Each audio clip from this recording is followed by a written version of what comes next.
here a little early. It's only 7 a.m. Well, I am here on the Rio Grande River. It is a beautiful, dead calm morning at Salineno, right on the U.S.-Mexico border. We'll zoom in here on Google Earth, and you can kind of see that boat landing. That's where I was. And my goals here are some birds I haven't seen since the 1900s. That's right. 1988 was my first trip down here with my friends Parker Backstrom and Mike Hendrickson. Although I don't think I saw a Seedeater until, back then it was called WhiteColored Seedeater, until 2003. I'd like to get a better photo of that. Red-billed pigeon, Muscovey duck. I just had 3 ducks, big, dark ducks fly by and my camera wouldn't focus. They were probably the wild type Muscovies. Yeah, and got my lifer Mexican duck. And way upriver, I got it in a really highly cropped in photo. But a little while later, I had a nice little flock fly right over me and got some acceptable photos of this pretty cool duck. But yellow bill, mallard-like, white and black edge on the blue speculum. They've once again regained full species status, and molecular studies have found that they are certainly a unique species, but most closely related not to the mallard, but to the black duck. Mainly a Mexican bird, as its name implies. There's only about 55,000 worldwide population, and this is about as far east in the United States you can find this bird. Really limited to kind of just a narrow strip between West Texas and Southeast Arizona. All right. The preserve doesn't open until 8 a.m., so we'll just kind of hang here and see what flies by.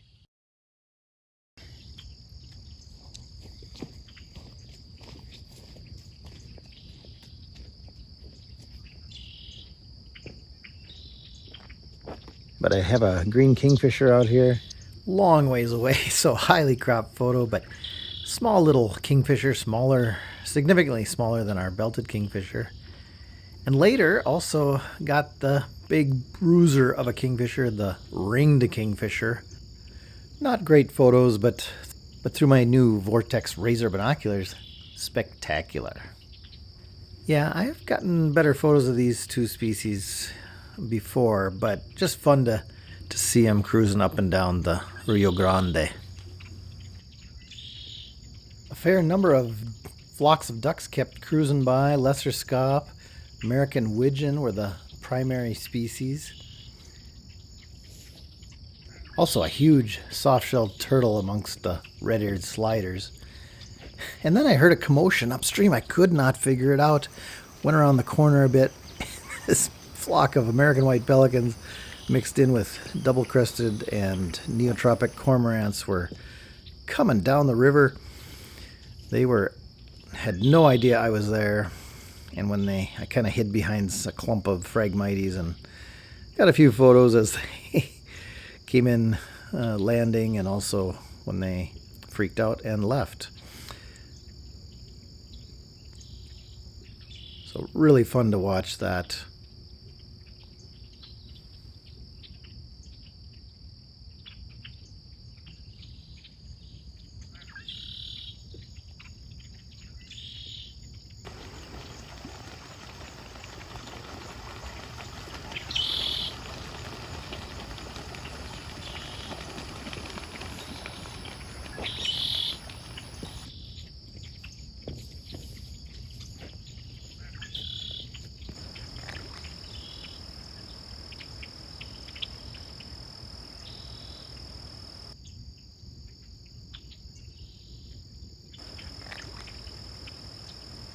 It's always fun to kind of plant yourself in one spot and just see the natural world go by, but I was getting a little antsy, and I decided to kind of wander up river a little bit, and this is perfect habitat for the Seedeater, formerly called WhiteColored Seedeater.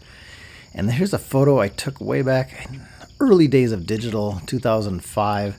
I'd kind of snuck down into the reed grass and It was a little spooky because I was all by myself, and it was an obvious spot where some folks had come over from Mexico in a homemade raft and ditched some clothes and stuff. So I was just sitting in there, and it was just thick vegetation.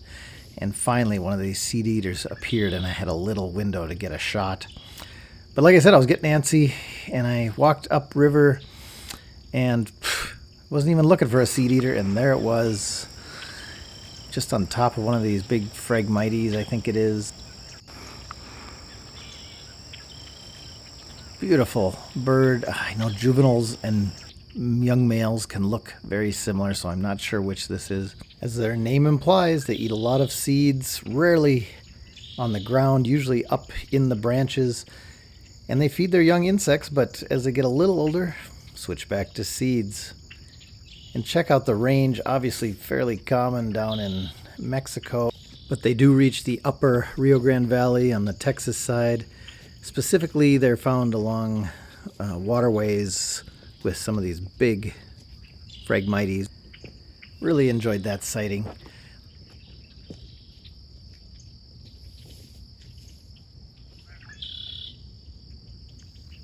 A little while later, I met a neat guy named Dan Jones, and he knew all the critters along the Rio Grande.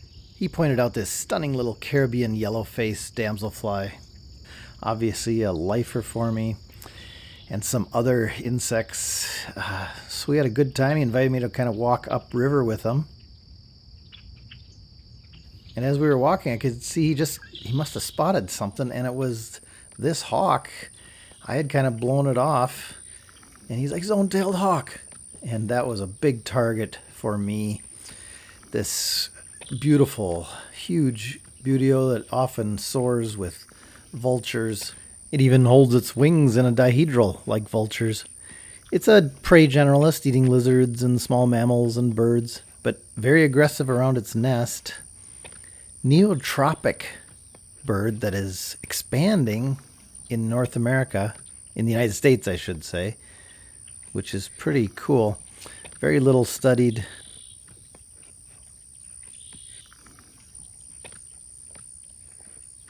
I hadn't seen one for many, many years. Had never gotten a photo, let alone video. So really cool sighting, and it kind of drifted over us. And right on cue, a couple black vultures also soared in and joined the zone-tailed in a thermal. Dan and I continued upstream, but got a little distracted by this beautiful blue spiny lizard. Big boy.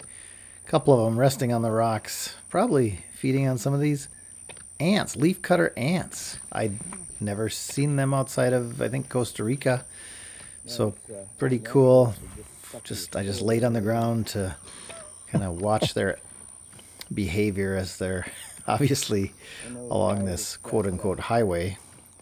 John McIntyre, he's a Corpus Christi. He's got like nearly 100.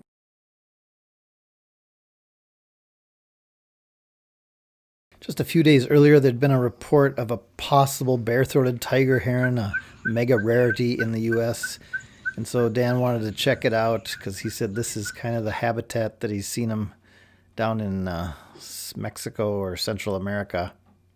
No luck, but enjoyed these beautiful Montezuma cypress trees. Check out the roots. This is the national tree of Mexico, but used to line the Rio Grande up and down, but many were cut back in the early settlement days to build wharves because it's rot resistant. And now the threat is clearing or building the wall and so-called border security. We saw lots of orange flagging in this stretch, which really makes me nervous because it's kind of an untouched shoreline of the Rio Grande. Oofda!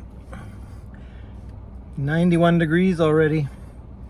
It's kind of like the Sax-Zim Bog too. When you get cold, you run back to your car and warm up your toes and drink some hot cocoa.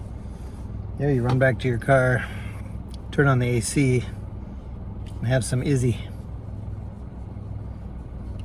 Actually, it's not that good compared to bubbler. Oh, water. Yeah, stay hydrated. Water. I didn't really plan ahead for lunch, so I found a can of Dinty Moore at fast food place, or at a convenience store. I'm just gonna heat it up in the sun. So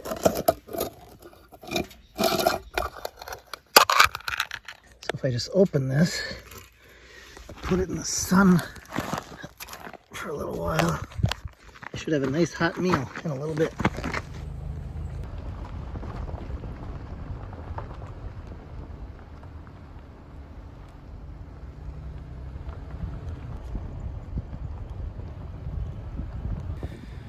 After my awesome lunch of sun-warmed beef stew, I went back to the actual Salineno Preserve. The hosts from Maine were awesome, pointing out birds as they saw them come in, telling stories. Just a really relaxing time to just sit there and watch the cavalcade of exotic birds come in. Got some nice photos of a lot of these South Texas Rio Grande Valley specialists as they came in to feed on the abundant seed put out, including Altamira Oriole, always a hard one to get a photo of. Well, green jays, right? What are you going to say? So many of them, I decided to get a little creative and did some slow panning. Yeah, what do you think of that? Not much? Okay. And white-tipped dove, very shy dove, but showed really nice, even showing its white tip on its tail in that photo. But that beautiful iridescence. Also, red-winged blackbirds. Have you ever seen them in this plumage? Well, that wears off to reveal the solid black underneath. So, kind of interesting. But the big excitement for the locals was this bird, the red-breasted nuthatch. Of course, dirt common in northern Minnesota, but exciting for the local folks. And a lot of them got it as a county bird for their lists. Late afternoon now, and time to just head up the road, not far, to Falcon State Park. Guaranteed Roadrunners, I'd heard. I'm at Falcon State Park. Guaranteed Roadrunners. Let's see. I'm skeptical.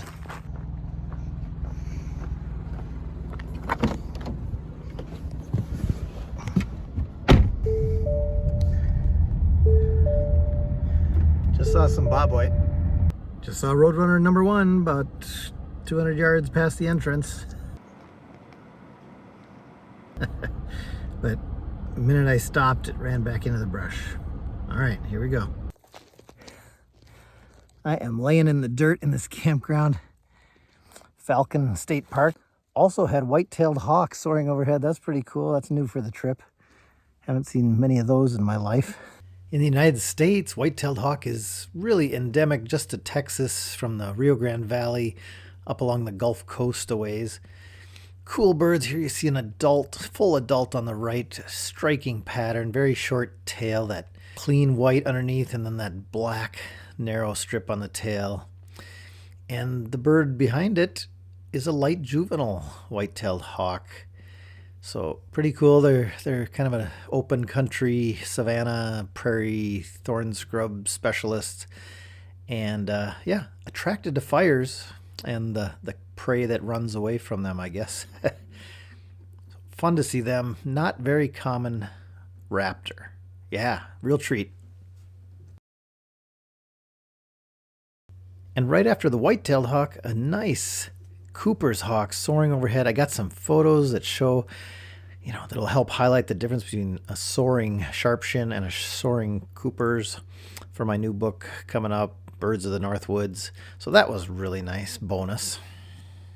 And in this still photo, you can see the traits. The head sticks out well beyond the leading edge of the wing. In sharpshin, the wrist of the wing is about the same level as the tip of the head. And look at the rounded tail on the Cooper's hawk. Sharpshins have a squared off tail. I've already had 4 greater Roadrunners. Trying to get some eye level shots using the flip out screen to focus, and a little fill flash on some of them.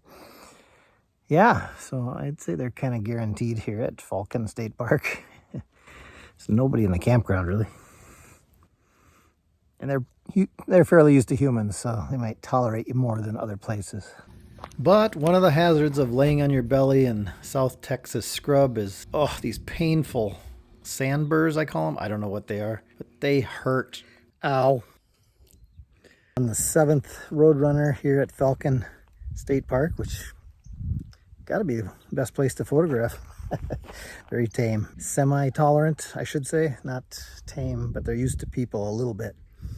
And I was trying to backlight this guy, and they're still, and their tail's down, so the silhouette's not that great. Then they put their tail up, and then they run, and yeah, it's really hard because I'm trying to shoot ground level and focusing with using the flip-out screen. Tough.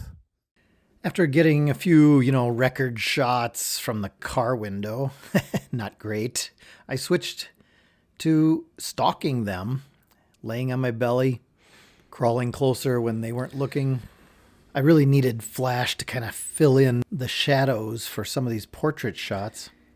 This Roadrunner got a prize. I can't tell what it is. When I zoomed in, it almost looks like some grass attached to a big old cicada grub or beetle grub or something.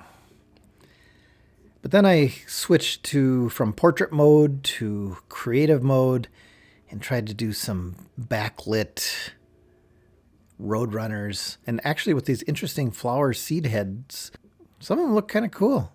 I did have to kind of lighten the shadows a bit in Photoshop. They are always on the hunt for prey, and I kind of like this one looking up into this tree.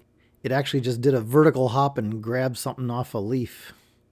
And as I was about to head back to Salineno, ran across this very cooperative and patient crested caracara in beautiful light. Nothing creative about this shot, but just a really cool bird specialty of the very southern U.S. Well, after Falcon Dam, I came back for one last look at the river, the Rio Grande from Salineno.